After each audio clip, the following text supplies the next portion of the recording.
Hi, welcome back to the channel HardReset.Info, and today we will discuss what are Shein Points used for.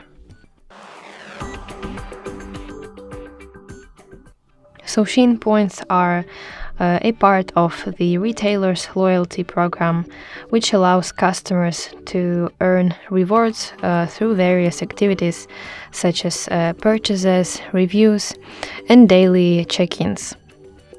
These Shein Points can be redeemed for discounts on future purchases with 100 points equals to $1.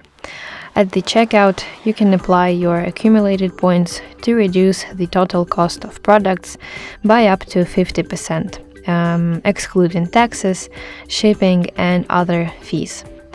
It's important to note that Shein Points have expiration dates, typically ranging from 7 days to 3 months, depending on how they were earned. So that's basically it. I hope you find this video helpful. Please leave the thumbs up and consider subscribing to our channel. See you later. Bye bye.